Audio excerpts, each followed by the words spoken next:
Children, welcome to Shashi Tiwari learning junction. हम exercise 8.1 solve कर रहे थे, उसमें कुछ क्वेश्चन छूट गए हैं, तो चलिए उनको सॉल्व कर लेते हैं। क्वेश्चन नंबर 9 है, in triangle ABC right angle at B if tan A is equal to 1/√2 find the value of first sin A cos C plus cos A sin C and second cos A cos C minus sin A sin C। तो चलिए इसको solve कर लेते हैं। तो question number 9 में given क्या है? Given tan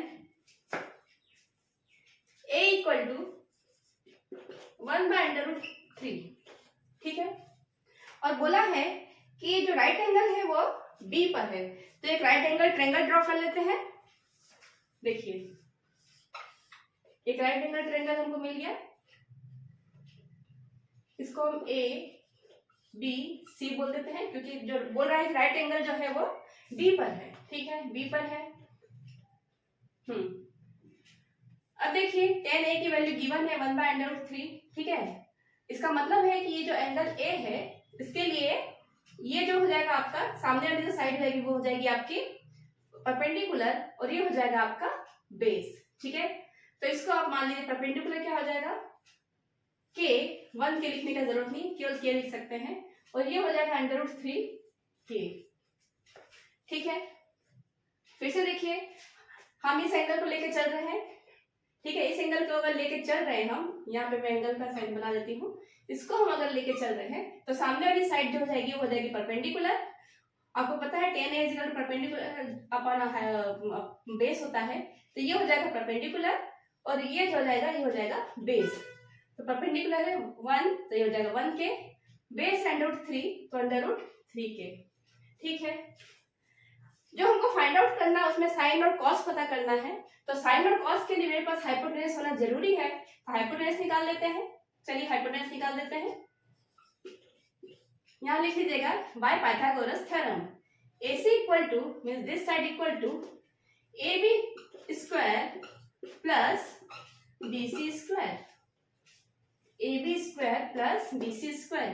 it means √3K का ये √3 है, K बाहर याद रखिएगा, K का whole square plus K square, √3K का whole square plus K square.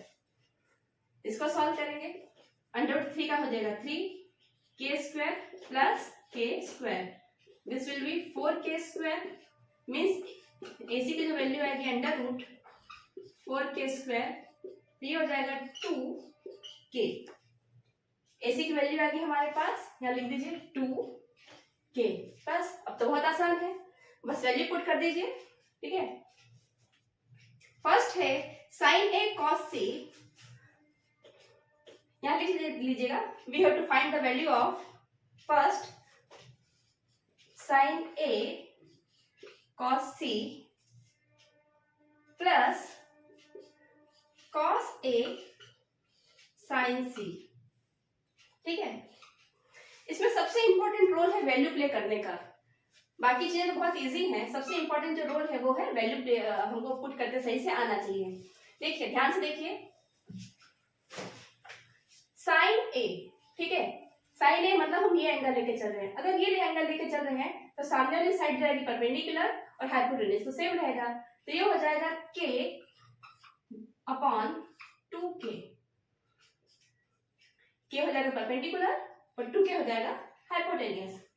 अब देखिए cos C ये है, ठीक है, तो cos C क्या हो जाएगा, base upon perpendicular, base K है, परपेंडिकुलर तो सेम रहेगा, तो ये हो जाएगा K अपॉन 2K। ये बेस हो गया इस एंगल के लिए, एंगल C के लिए, ये बेस हो गया और ये हो गया आपका perpendicular, sorry hypotenuse, plus cos A।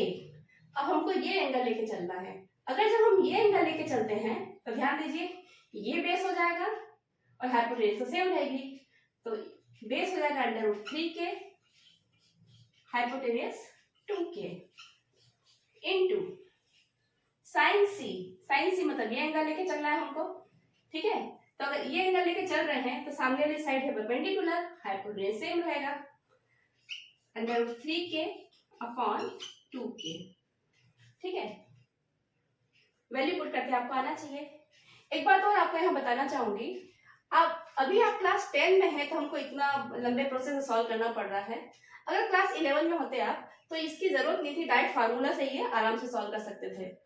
ये वैल्यू है, मुश्किल से 2 या 3 स्टेप में हम इसको सॉल्व कर लेते हैं, लेकिन फार्मूला यूज करना आप भी आपके स्कोप के बाहर है, सिलेबस के स्कोप में नहीं है, तो मुझे ये लंबा प्रोसेस यूज करना ही पड़ेगा। ठीक है, तो चलिए बहुत इजी है। कैसे के कैंसिल कर दिया, फिर कैसे के कैंसिल किया, फिर कैसे के कैंसिल कर दिया, कैसे के कैंसिल कर दिया। ठीक है, तो जो बचा है वो लिख देते हैं।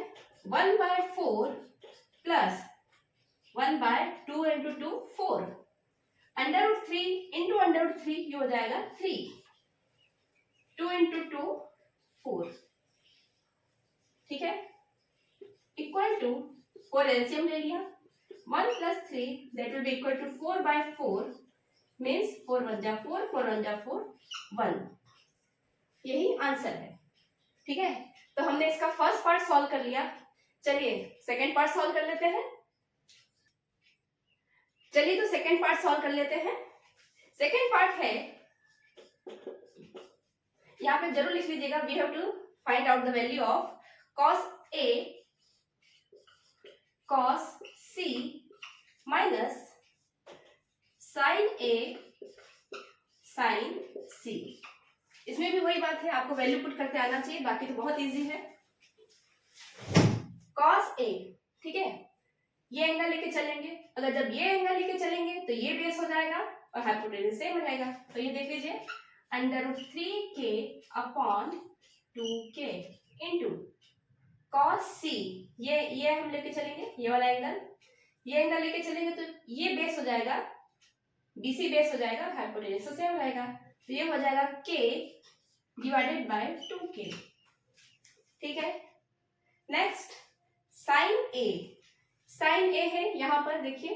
ठीक है, ये एंगल लेके चल रहे हैं, अगर ये एंगल लेके चलेंगे तो सामने वाली साइड जो BC है ये हो जाएगा perpendicular upon hypotenuse, k upon 2k into sin C ये है, मतलब एंगल ये है, सामने वाली साइड हो जाएगी आपकी परपेंडिकुलर। ठीक है, और हाइपोटेन्यूज तो सेम ही रहेगा, √3k अपॉन 2k। ठीक है, चलिए आगे बढ़ते हैं। यहाँ इक्वल टू साइन लगाना भूल गई मैं, यहाँ लगा लीजिए, इक्वल टू √3, एक काम करें, के को यहाँ कैंसिल कर दीजिए, के से क्या कैंसिल हो गया। ठीक है, इसको लेके चलने की जरूरत नहीं है, तो ये हो जाएगा आपका √3, जो बचा उसको सब लिख लीजिए, डिवाइडेड बाय 2 2 जा 4। यहाँ भी देखिए √3 बचा ऊपर में, डिवाइडेड बाय 4। ठीक है, अब इसको डायरेक्ट आप 0 लिख सकते हैं या एलसीएम लेके करिए, बात एक ही है। एलसीएम ले लीजिए, 0/4 मीन्स 0, डायरेक्ट 0 भी लिखेंगे तो कोई दिक्कत नहीं है, आंसर तब भी सही माना जाएगा। ठीक है, तो हमने इसको सॉल्व कर लिया। ठीक है, और भी कुछ क्वेश्चंस बचे, इसको हम सॉल्व कर लेते हैं। अगर बहुत ज्यादा इसमें अगर लूंगी मैं तो वीडियो बहुत लंबा हो जाएगा, नेक्स्ट वीडियो में कर लेते हैं इसको। ठीक है, वीडियो अच्छा लगा हो तो लाइक सब्सक्राइब करिए, अपना ख्याल रखिए।